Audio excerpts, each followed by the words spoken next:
दोस्तों, अभी कुछ दिनों पहले ही पृथ्वी पर कुछ मिस्टीरियस रोशनी के साथ जेली जैसी दिखने वाली इमेजेस कैप्चर की गई, जिसे देखकर वैज्ञानिक भी हैरान रहे। आज हम इसी मिस्टीरियस इमेज के बारे में बात करेंगे, लेकिन उससे पहले अगर आपने मेरे इस यूट्यूब चैनल को सब्सक्राइब नहीं किया है, सब्सक्राइब कर लीजिए और बेल आइकन दबाना ना भूलें। 6 जुलाई 1989 में पहली बार आसमान में एक रेड जेलीफिश जैसी मिस्टीरियस शेप देखने को मिली, जिसको एक फोटोग्राफर आरसी फ्रांच द्वारा खींचा गया, और यह दुनिया में पहली बार हुआ था जब इस तरह की मिस्टीरियस शेप अंतरिक्ष में देखने को मिली।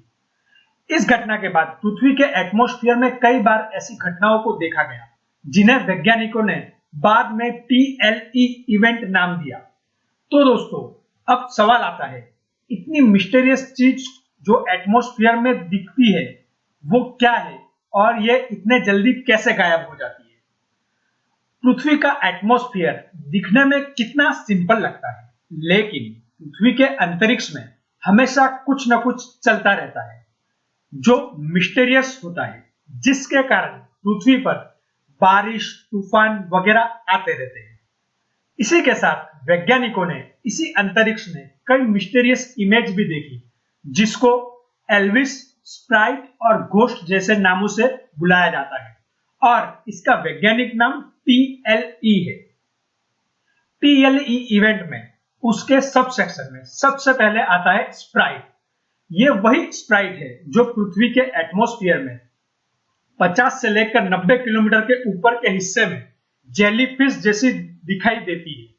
ये तब बनती है जब एटमॉस्फेयर में मौजूद हाई एलिवेशन में थंडर स्ट्रॉम में इलेक्ट्रिकल ब्रेकडाउन होता है, जिससे इस तरह की मिस्टीरियस इमेज हमें आसमान में और ये कुछ मिलीसेकंड के लिए ही दिखाई देती है। इसके बाद आसमान में पहली बार एक ब्लू जेट देखा गया था, जो शायद 50 किलोमीटर ऊंचा था। यह बिल्कुल वैसा ही है जैसा अर्थ पर रेन के समय लाइटिंग यानी बिजली होती है।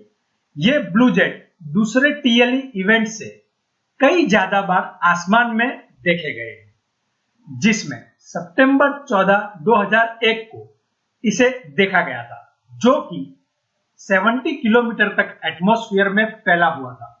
उसके बाद जुलाई 2002 में चाइना में भी इसे देखा गया था, जो बिल्कुल किसी उल्टे पेड़ की तरह लग रहा था। इसके बाद बारी आती है एल्विस की। ये कोई बिग बॉस विनर एल्विस नहीं है, बल्कि ये साइंस वाला एल्विस है। ये एटमॉस्फेयर से 100 किलोमीटर से ज्यादा की ऊंचाई पे होता है, और हाँ, ये भी एटमॉस्फेयर में कुछ मिलीसेकंड के लिए ही अपीयर होते हैं। इसे पहली बार 7 अक्टूबर 1990 में देखा गया था। ये दिखने में एक रेडियस रिंग टाइप शेप होती है, जो कम से कम 400 किलोमीटर डायमीटर तक फैली होती है। ये रेडियस कलर इसके आसपास मौजूद नाइट्रोजन गैस के लो प्रेशर के आयोनाइज्ड होने से मिलता है। रिसेंटली 27 मार्च 2023 को इटली में ये एल्विस देखा गया था। अब बारी आती है घोस्ट की, जो स्प्राइट के अपीयर होने के कुछ मिलीसेकंड के बाद अपीयर होता है। इसे 2019 में पहली बार डॉक्यूमेंट किया गया था। ये बहुत ही कम होते हैं, इसलिए इसकी काफी कम इमेज हमारे पास अवेलेबल है। आशा करता हूं दोस्तों, आपको वीडियो पसंद आया होगा, तो जल्दी से मेरे यूट्यूब चैनल को सब्सक्राइब, लाइक एंड शेयर कर दीजिए और बेल आइकन दबाना ना भूलें। वीडियो देखने के लिए धन्यवाद दोस्तों।